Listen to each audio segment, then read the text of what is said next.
नमस्कार साथियों, मैं उमाशंकर जोशी आप सभी का स्वागत करता हूं गुरु मंत्र के अंतर्गत। मित्रों, आज हम एक टेस्ट पेपर का आयोजन कर रहे हैं।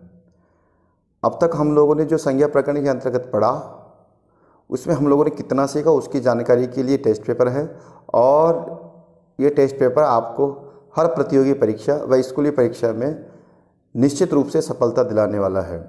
तो आइए मित्रों, अब हम चर्चा करते हैं। आज के टेस्ट पेपर में सबसे पहला जो प्रश्न है वो है प्रश्न नंबर 1, कति माहेश्वर सूत्राणि। क्या है मित्रों प्रश्न? कति माहेश्वर सूत्राणि। तो मित्रों, हम लोग जानते हैं कि माहेश्वर सूत्र कितने हैं, इस बात की हमें जानकारी देनी है। तो मित्रों, माहेश्वर सूत्र कितने हैं?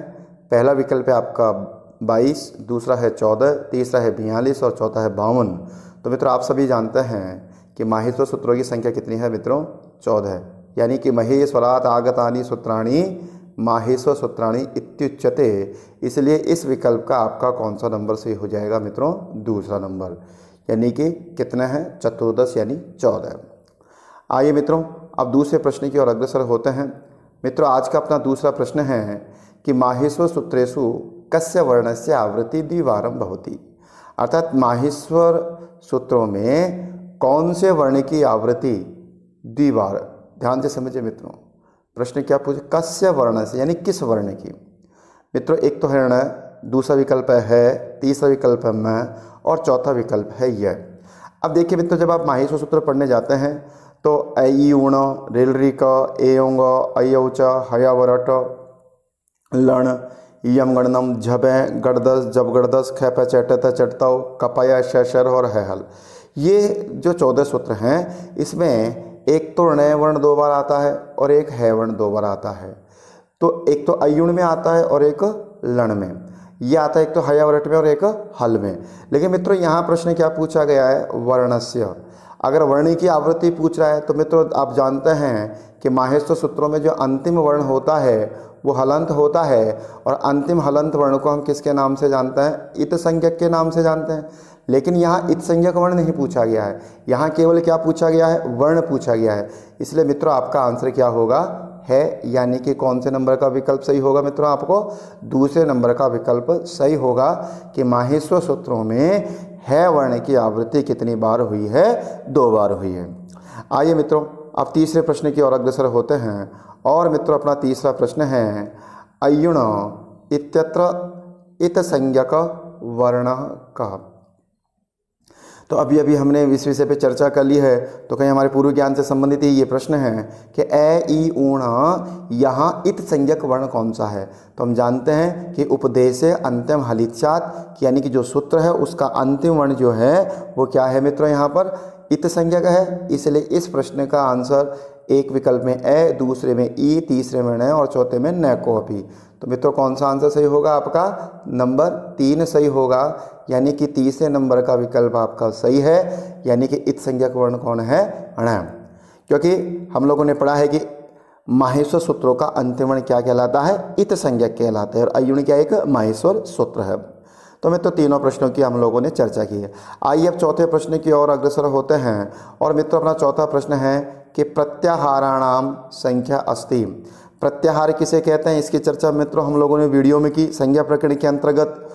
पुनः एक बार आप समझ सकते हैं कि प्रत्याहाराणाम यानी प्रत्याहार किसे कहते हैं? तो विस्तृत वर्ण समुदाय नाम संक्षेपीकरण नाम प्रत्याहार। अर्थात बड़े बड़े विस्तृत वर्ण समुदाय को संक्षिप्त में कहना ही क्या कहलाता है? प्रत्याहार कहलाता है। और प्रत्याहार की संख्या कितनी है? तो हम लोगों ने वीडियो में चर्चा की थी कि मित्रों इस तरीके के प्रश्न में एक तो विकल्प आता है 42 और एक विकल्प आता है 44। तो देखिए, पहले विकल्प में आपके 42 है, दूसरे में 14 है, तीसरे में 44 है, चौथे में 63 है।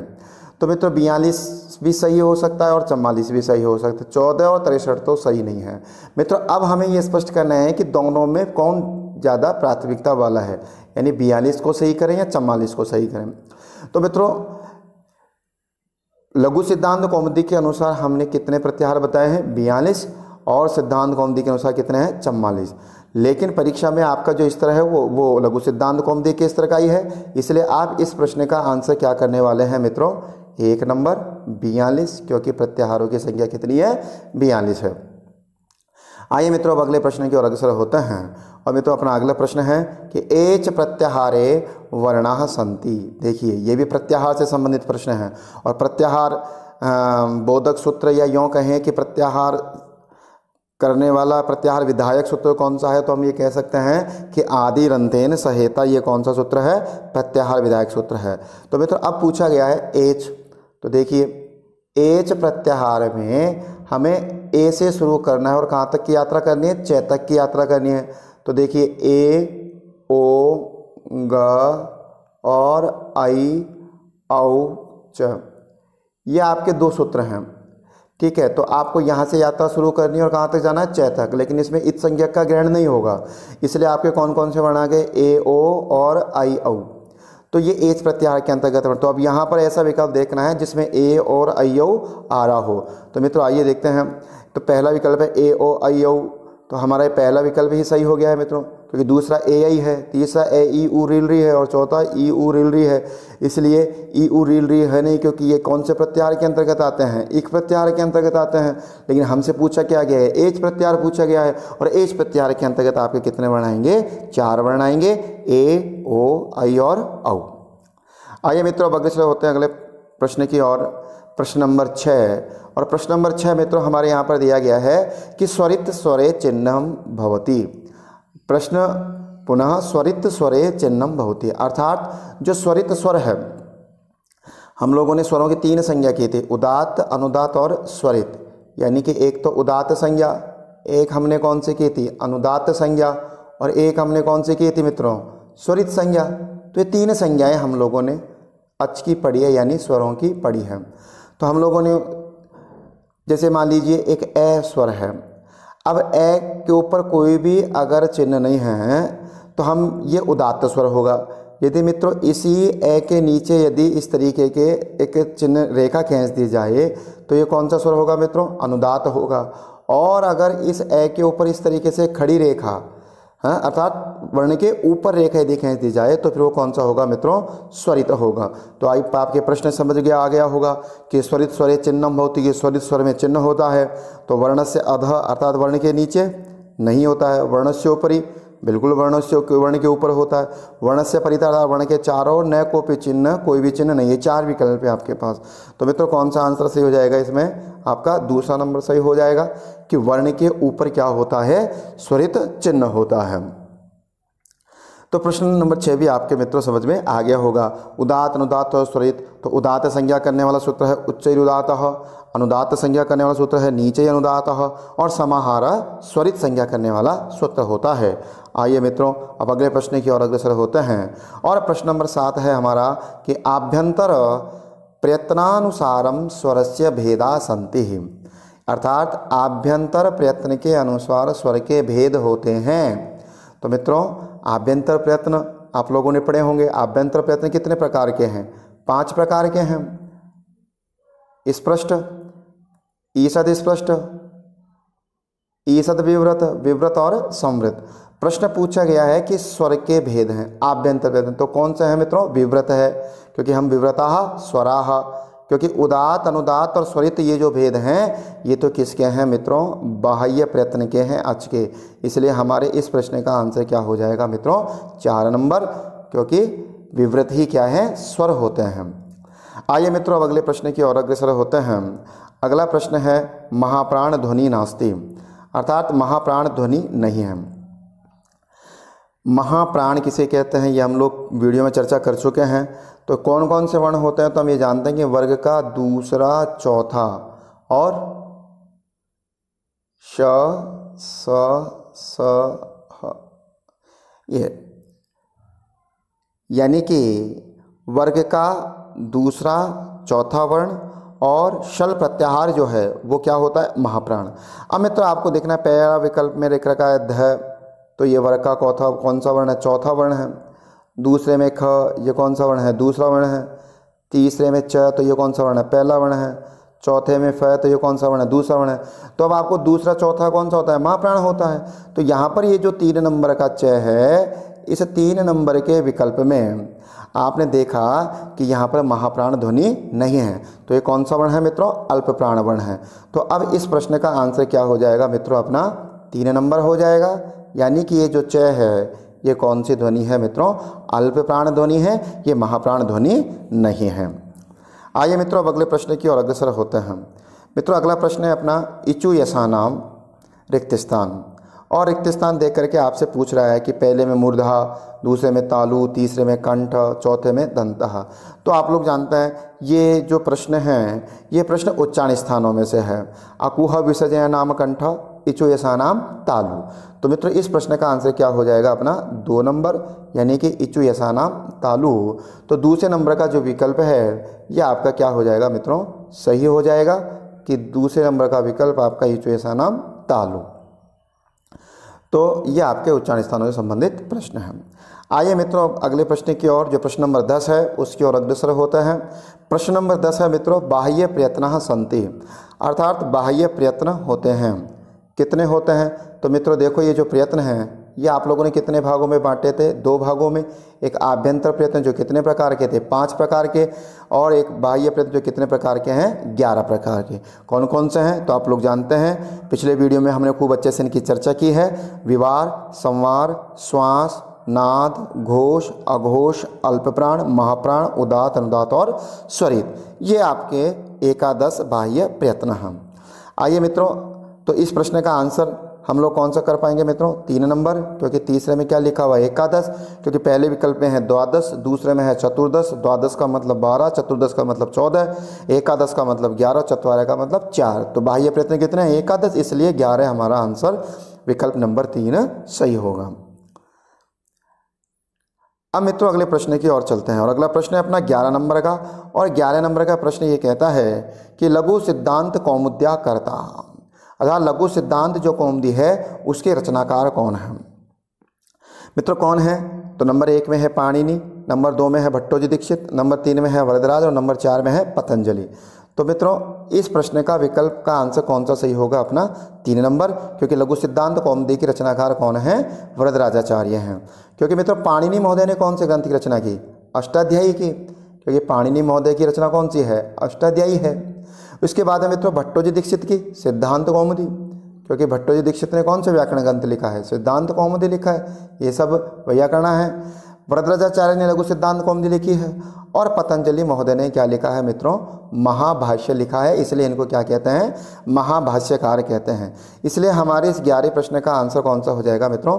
3 नंबर के लघु सिद्धांत कौमुदी के कर्ता यानी रचनाकार कौन है? वरदराजाचार्य हैं। आइए मित्रों अब अगले प्रश्न की ओर अग्रसर होते हैं। उम्मीद है आपको ये प्रश्नोत्तरी बहुत अच्छी लग रही होगी, और आपको समझ में भी आ रहा होगा किस तरीके से हमें परीक्षा में प्रश्नों को हल करना है। बहुत ही शांति के साथ और समझते हुए प्रश्नों को हल करना है।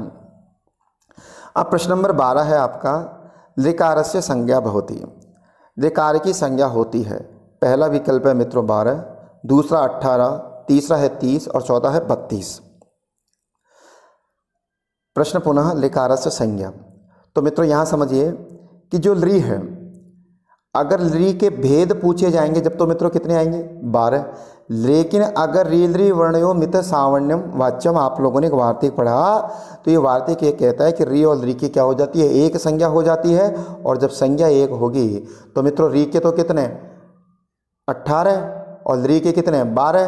तो हम ये ऋ और ऋ दोनों का रूप जोड़ करके कितनी संख्या बना लेते हैं? 63 बना लेते हैं। इसलिए मित्रों प्रश्न नंबर 12 का जो आंसर है वो क्या होगा? 3 नंबर, यानी कि 30 इस प्रश्न का आंसर है। अर्थात ऋ की संज्ञा कितनी है? तो 63 यानी 30 है। मित्रों अगर ऋ की संज्ञा भी पूछे, अगर ऋ की संज्ञा भी पूछेगा तो संज्ञा पूछते ही तो आंसर इसका भी क्या आएगा? 30 आएगा। लेकिन अगर ऋ के भेद पूछेगा तो आंसर 12, ऋ के भेद पूछेगा तो 12, ऋ के भेद पूछेगा तो 18, और अगर ऋ या ऋ किसी की भी संज्ञा पूछे तो मित्रों आंसर कितना आएगा? 63 यानी 30। अगले प्रश्न की ओर आगे अग्रसर होता है मित्रों। अगला प्रश्न है अपना उपदेशः कः। प्रश्न नंबर 13 उपदेशः कः, अर्थात उपदेश कौन है? पहला विकल्प है अंतिमोच्चारणम, दूसरा विकल्प है द्वितीयोच्चारणम, तीसरा विकल्प है आद्योच्चारणम और चौथा विकल्प है केवल उच्चारणम। तो मित्रों हम लोगों ने उपदेश के बारे में चर्चा की कि उपदेश किसे कहते हैं। तो उपदेश यानी जो आपके वैयाकरण हैं उनका जो प्रथम उच्चारण है उन्हें हमने क्या कहा, उपदेश कहा। कि धातु सूत्र गणोणादि वाक्य लिंगानुशासनम, प्रत्ययागम आदेशा उपदेशा प्रकीर्तिता, यानी कि ऋषि मुनियों ने जो प्रथम उच्चारण कहा है उसे हम क्या कहते हैं, उपदेश। और मित्रों प्रथम उच्चारण को ही हम क्या कहते हैं, आद्योच्चारण कहते हैं। इसलिए इस विकल्प का आंसर क्या होगा मित्रों, 3 नंबर, अर्थात प्रथमोच्चारण को ही क्या कहा जाता है, उपदेश कहा जाता है। तो चाहे विकल्प में आपका प्रथमोच्चारण हो या आद्योच्चारण हो, दोनों आपके विकल्प सही हैं। आइए मित्रों अब प्रश्न नंबर 14 की ओर अग्रसर होते हैं। और प्रश्न नंबर 14 है अयोगवाह वर्णः, अर्थात ये प्रश्न पूछा है कि अयोगवाह वर्ण है। तो पहला विकल्प है ए ई उ रिल री, दूसरा है ये वे रेल, तीसरा है अंग अह जिह्वा मूल्य उपदवानीय और चौथा है कादयो मावसाना। तो मित्रों देखिए ये जो अयोगवाह वर्ण है, अयोगवा से तात्पर्य है कि जिनका ना तो स्वरों में और ना व्यंजनों में, अर्थात पाणिनि महोदय ने अपने जो माहेश्वर सूत्र हैं उनमें इनका कहीं उल्लेख नहीं किया है। तो फिर हम कैसे पता लगेंगे, तो क्योंकि ये जो अंग अह जिह्वा मूल्य उपदमानीय है इनका कहीं भी उल्लेख नहीं है, बाकी सब का माहेश्वर सूत्रों में उल्लेख है। तो आइए मित्रों देखते हैं कि ए ई उ रिल री ये जो है ये आपके मूल स्वर हैं और ये अक प्रत्याहार के अंतर्गत आते हैं। यह व रहले ये यण प्रत्याहार के अंतर्गत आते हैं और आपके अंतस्थ वर्ण हैं। कादयो मावसान नाम से तात्पर्य है के आदि में हो और मैं अवसान यानी समाप्त में हो, अर्थात कैसे लेकर के जो 25 वर्ण हैं इन्हें हम कहते हैं स्पर्शी। तो ये भी आपके माहेश्वर सूत्रों के अंतर्गत है। लेकिन ये जो विकल्प नंबर 3 है, ये विकल्प नंबर 3 के जो अंग अह जिह्वा मूल्य और उपदमानीय हैं ये आपके माहेश्वर सूत्रों में गणनीय नहीं है। इसलिए इन वर्णों को हम कौन से वर्ण कहते हैं, अयोगवा वर्ण कहते हैं। इसलिए इस प्रश्न का 14वें प्रश्न का आंसर आपका क्या होगा मित्रों, विकल्प नंबर 3। आइए मित्रों अब प्रश्न नंबर 15 की ओर अग्रसर होते हैं। मित्रों प्रश्न नंबर आपका 15 ये कह रहा है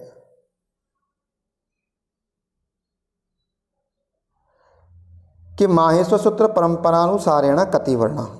बहुत अच्छा प्रश्न है कि माहेश्वर सूत्र परंपरा के अनुसार कितने वर्ण हैं। मित्रों संस्कृत व्याकरण में कई बार बड़ा कन्फ्यूजन वाला मामला रहता है कि आखिर वर्ण कितने हैं। तो आइए अब इन प्रश्नों के भी हम हल कर लेते हैं और सही आंसर देने का इसका क्या करते हैं, प्रयास करते हैं। मित्रों पहला विकल्प है 21 या 22, दूसरा है 63 या 64, तीसरा है 42 और चौथा है 44। अगर मित्रों प्रश्न है माहेश्वर परंपरा के अनुसार, तो अब मित्रों आप लोगों ने माहेश्वर सूत्र पढ़े हैं और माहेश्वर सूत्रों की संख्या कितनी है, 14 है। और इन 14 सूत्रों में कुल कितने वर्ण दिए गए हैं, तो मित्रों विकल्प नंबर 3 यानी 42 वर्ण दिए गए हैं। कितने वर्ण दिए गए हैं, 42। तो अगर प्रश्न माहेश्वर परंपरा के अनुसार पूछेगा तो वर्णों की संख्या कितनी आएगी मित्रों, 42 ही आएगी। कितनी आएगी, 42 ही आएगी। इसलिए इस प्रश्न का आंसर क्या होगा मित्रों, 3 नंबर होगा।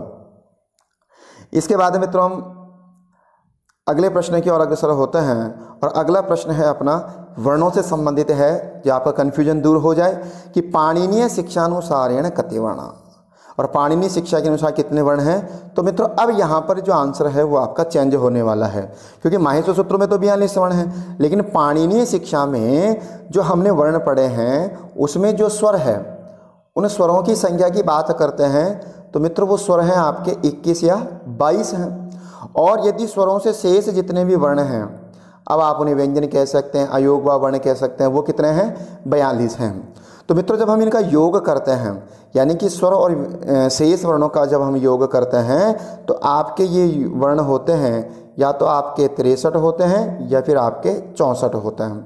तो हम कह सकते हैं कि पाणिनि शिक्षा के अनुसार जो वर्णों की जो संख्या है वो या तो 63 हो सकती है या फिर 64 हो सकती है।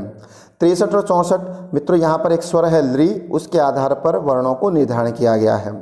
तो अब इस 16वें नंबर के जो प्रश्न का आंसर होगा वो मित्रों क्या होगा, 2 नंबर, या तो 63 या 64। और कई बार ये परीक्षाओं में बहुत बार पूछा भी गया है कि पाणिनि शिक्षा अनुसार वर्णों की संख्या 63 या 64 और माहेश्वर सूत्रों के अनुसार वर्णों की संख्या 42।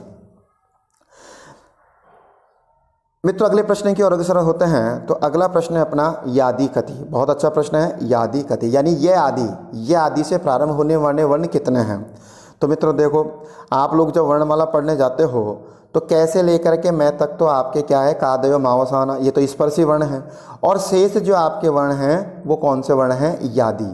अब यादि में आपके कौन कौन से वर्ण आ गए मित्रों, यादि के अंतर्गत आप लोगों के अंतस्थ और कौन से वर्ण आ गए हैं, ऊष्म वर्ण आ गए हैं। कौन कौन से, अंतस्थ और ऊष्म। अब अंतस्थ वर्णों की संख्या कितनी है, 4, और या ऊष्म वर्णों की संख्या कितनी है, 4।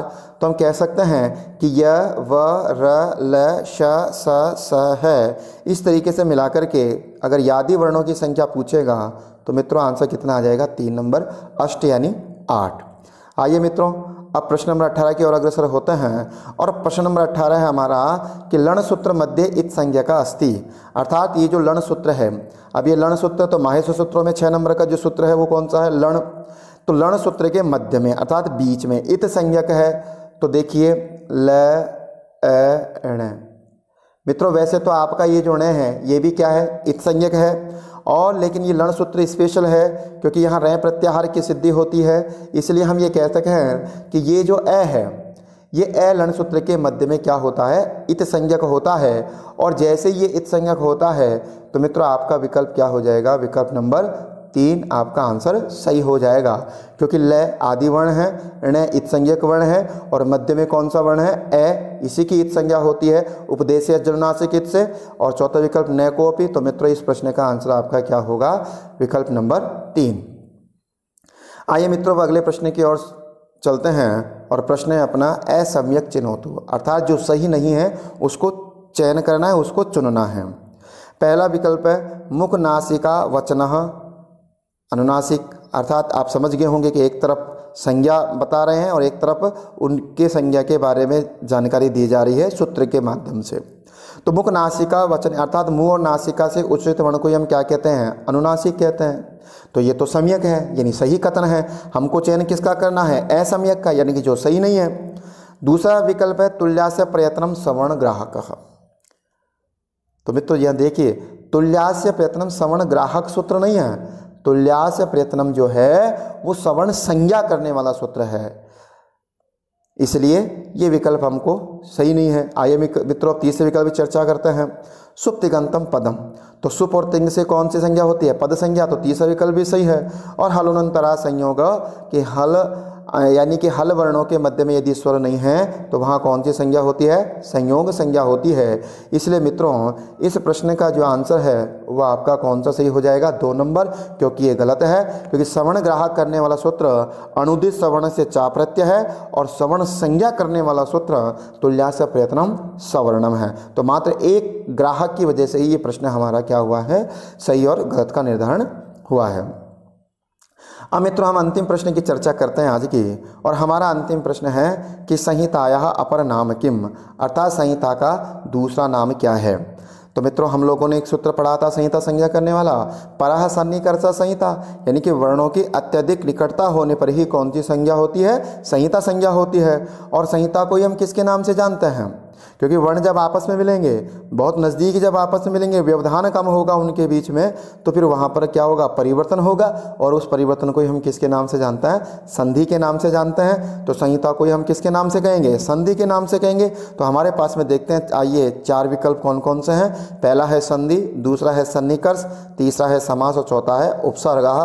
तो मित्रों हम किसके कहेंगे, संधि को ही कहेंगे। इसलिए इस विकल्प का हमारा, इस प्रश्न का हमारा कौन सा आंसर सही है, कौन सा विकल्प सही है, 1 नंबर सही है। तो मित्रों आज थे आपके बहुत महत्वपूर्ण 20 प्रश्न, और इन 20 प्रश्नों के साथ ही हम लोगों ने अन्य शेष प्रश्नों की भी हम लोगों ने चर्चा की। मित्रों आशा है आपको ये वीडियो पसंद आ रहे होंगे। मित्रों इसे ज़्यादा से ज़्यादा शेयर करें और इस चैनल को ज़्यादा से ज़्यादा सब्सक्राइब करें। और अगर वीडियो पसंद आता है तो आप लाइक का बटन दबाना ना भूलें, क्योंकि आपके लाइक से ही हमें ये पता चलता है कि वीडियो कितना अच्छा बना है, और आगे के लिए भी हमको प्रेरणा देता है। मेरा ये छोटा सा प्रयास आप सभी को पसंद आ रहा होगा। इसी उम्मीद के साथ जयतु संस्कृतम जयतु भारतम।